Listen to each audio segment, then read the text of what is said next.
Her brother's letter arrived on a Tuesday, and by Thursday she had already decided. It wasn't the words themselves. The words were plain enough. The land was there. The house was standing. She was welcome to it until spring if she wanted. Her brother Aldous wrote the way he always had, short sentences, no flourishes, the kind of man who thought sentiment was something to be suspicious of. She read the letter twice and set it on the table beside her tea, and looked out the window at the street below, at the gray November slush of Winnipeg pressing against the curb, and she thought, spring. She did not wait for spring.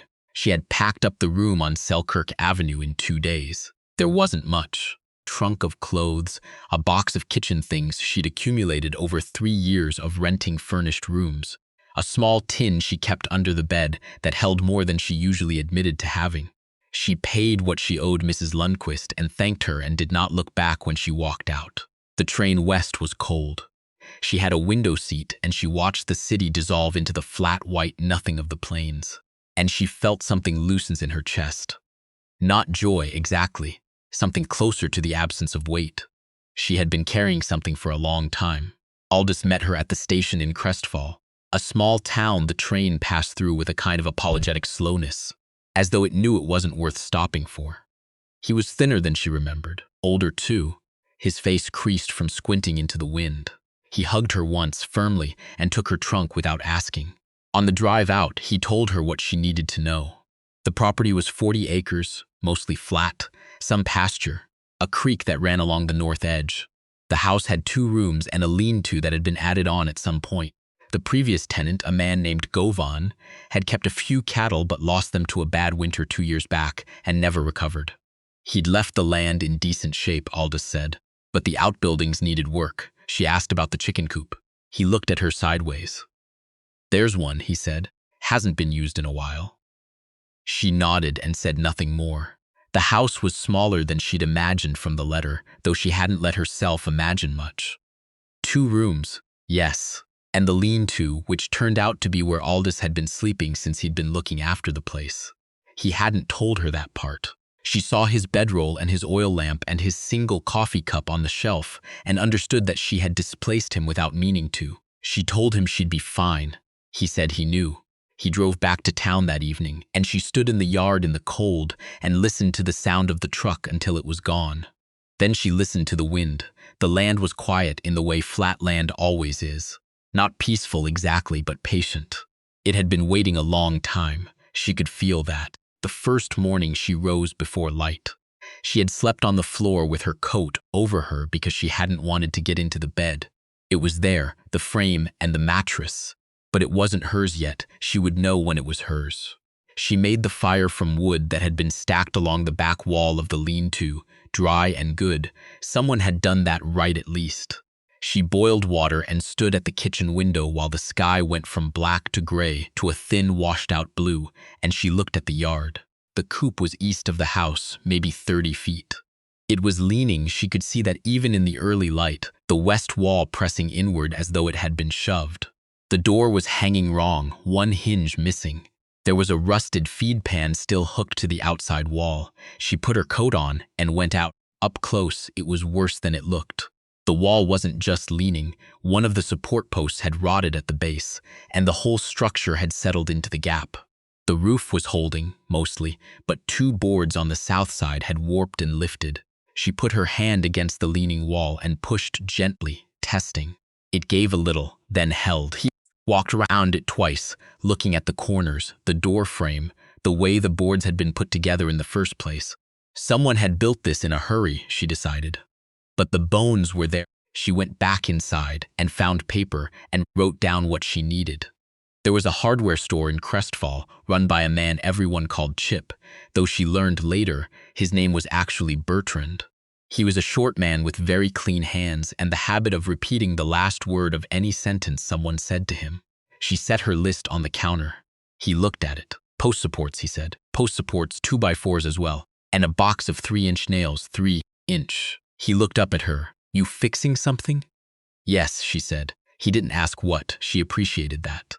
She loaded the truck. Aldous had left it for her. He had a second one that ran badly but ran, and drove back out to the property and unloaded everything herself.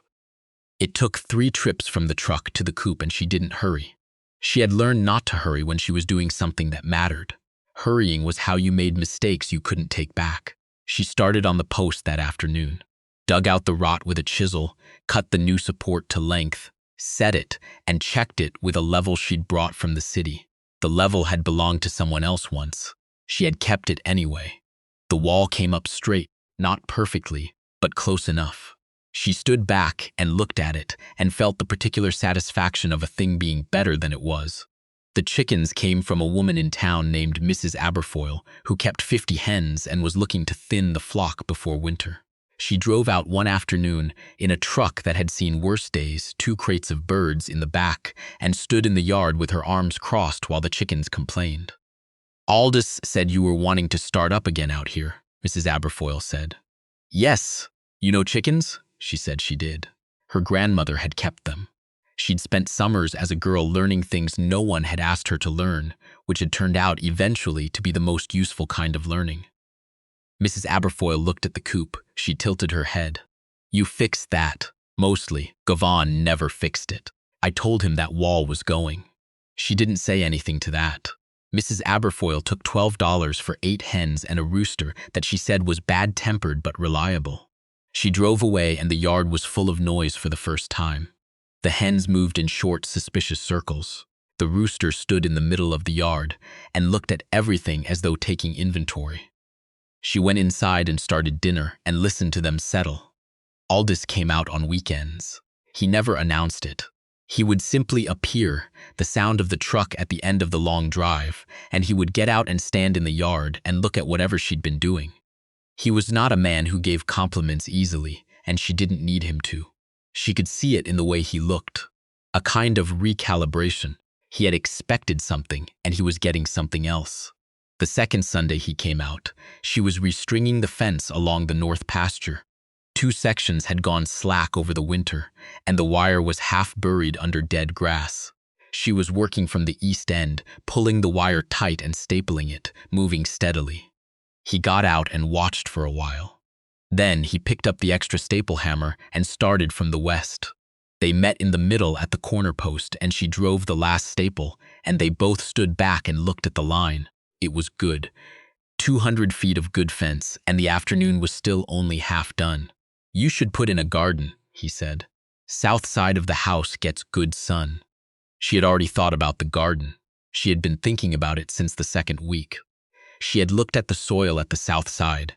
Dark loam under the frost, better than she'd expected.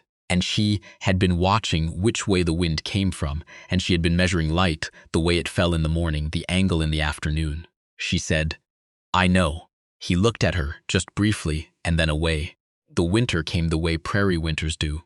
Not all at once, but steadily, cold settling in layers, each week a little less of the sky. By December the creek had frozen, and she had brought in enough wood to last through March. She had done it herself, cutting and splitting over 2 weeks in November, the work going into her shoulders and her hands in a way she didn't mind. Pain that came from good work felt different from other kinds of pain. She had known other kinds. The chickens adjusted. They didn't like the cold. None of them do. But the coop was tight now and she'd banked straw along the outside walls and hung a lamp for heat on the worst nights. The rooster, who she had started calling Sutherland in her head, though she never said it out loud, kept order. 8 hens became 9 in January when Mrs. Aberfoyle called to say she had another bird going spare, a big brown chanticleer who looked at everything calmly. She drove into town for her in 15 below, and the hen sat on the passenger seat the whole way back without a sound. She started selling eggs in February. Aldous took them into town on his way through and left them at the general store, and the store owner, a man named Penwick, put them on the counter beside the register with a handwritten sign. She had priced them fair. Not cheap. She had learned that pricing something cheap made people distrust it, but fair. First check came at the end of February, $11.40. She put it in the tin. Spring came slow that year. April still cold, May uncertain. She planted anyway. Potatoes first, then carrots, then onions. Then, when she was sure the last frost had passed, tomatoes from the seedlings she'd been starting on the kitchen windowsill since March. She had more seedlings than she'd planned for, and she didn't know exactly what had gotten into her. Only that she'd kept filling more trays, kept thinning and potting on, kept watering them in the morning light while the coffee boiled. She built the beds herself, raised beds along the south wall, using lumber left over from the coop repairs and some rough boards she'd found behind the lean-to under a rotting tarp. She set them level, filled them with topsoil she'd dug from the good patch by the creek, and mixed with the compost she'd been making since fall. She had started the compost the first week she arrived. People thought of it as something you did eventually. She thought of it as something you did first. By June, the garden was going. By July, it was more than going. The tomatoes had climbed their cages and pushed past them. The potato plants were dark and thick. The carrots were coming up dense. She stood at the garden in the evening sometimes and tried to remember what it had looked like in November. The flat nothing of frozen ground, the way it had seemed like a conclusion rather than a beginning. She'd brought 10 dozen eggs to Penwick's store that month. He called her on the telephone. She'd had it put in April, the line running from the county road, and asked if she could bring more. She told him she was working on it. Aldous came out one Saturday in July with a man he didn't introduce immediately. She was on the roof of the lean-to, replacing a section of shingles that had been leaking since spring, and she heard the trucks and looked down and saw Aldous and a man standing in the yard looking up at her. She finished the row she was on. Then she climbed down. The man was about 40, she judged, with a broad face and the kind of quietness that wasn't shyness. He was looking at the coop, then at the garden, then at the roof she'd come down from. Aldous said, "This is Clem Bourchier. He runs the Tilden place east of here." She nodded. She had seen the Tilden place from the road. 300 acres, a good barn, cattle, the whole operation looking like someone who knew what they were doing. Bourchier said, "You're the one who's been sending eggs into Penwick's." "Yes," she said. He nodded. He kept looking around the yard. She let him look. She didn't feel the need to explain anything. He said, "You doing this all by yourself?" She said she was. He looked at Aldous, who said nothing, which meant something. She'd learned Aldous's silences. After a while, Bourchier said, "I've got a grain problem. Mice got into the east granary. I've been meaning to address it." She waited. "You could run more birds, 30, 40 more, keep them working the granary yard. They'd eat the mice and you'd have eggs." He paused. "I'd be interested in buying them, the eggs, at a fair price." She looked at him steadily. "What's your idea of fair?" He named a price. It was fairer than she'd expected. She said she'd think about it. She didn't need to think about it. She had already been thinking about expanding the flock, had been turning it over since April. But she wasn't going to say yes in the first moment. She had learned that too. Bourchier and Aldous drove away, and she stood in the yard for a while, looking at the coop. She'd have to expand it. Another 6 feet on the east end, she thought. She'd need to pour a proper footer this time, and she'd want to run electricity out there before the next winter. She went inside and started writing it down. The summer moved like summer does, long and hot, the light staying late into the evening. The work always there, but not urgent in the same way winter made things urgent. She built the coop extension in August, taking 3 weeks on it, doing it properly. Bourchier sent a hand over one Saturday to help pour the concrete. A quiet young man named Fife, who worked without being told and went home without asking for anything. And she appreciated that. She fed him lunch, and that was the arrangement.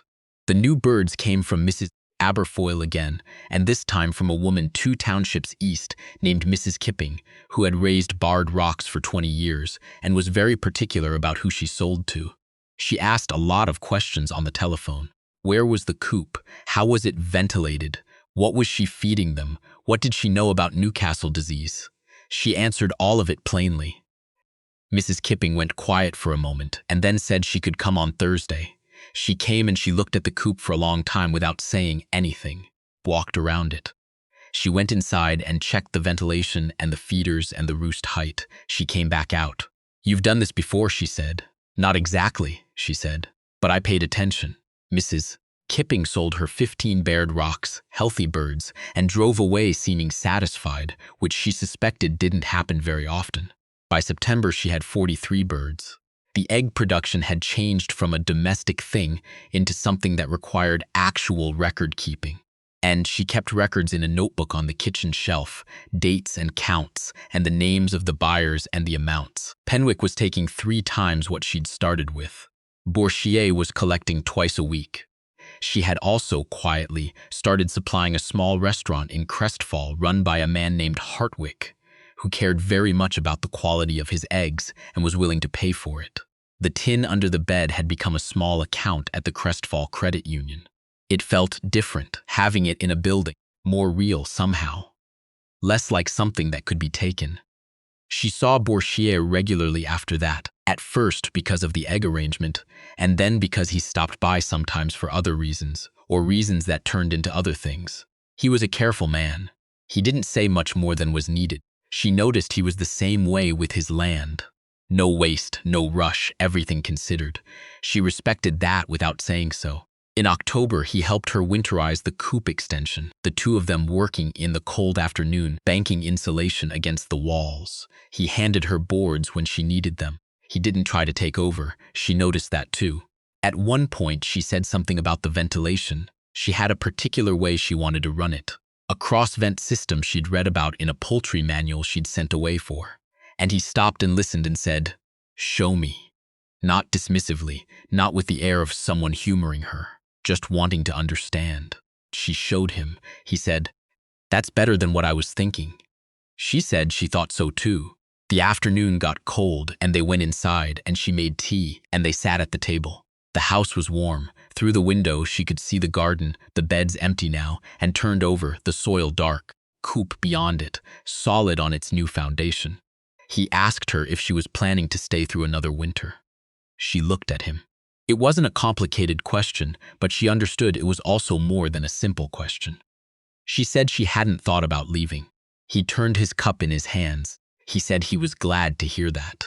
Outside the window, the late afternoon light was going, turning the pasture gold. She watched it go. She thought about November, nearly a year ago, the slush on Selkirk Avenue, the sound of the train, the long flat white of the plains opening up around her. She thought about what she'd been carrying then. She wasn't carrying it now, or not in the same way. Things don't disappear, she knew that.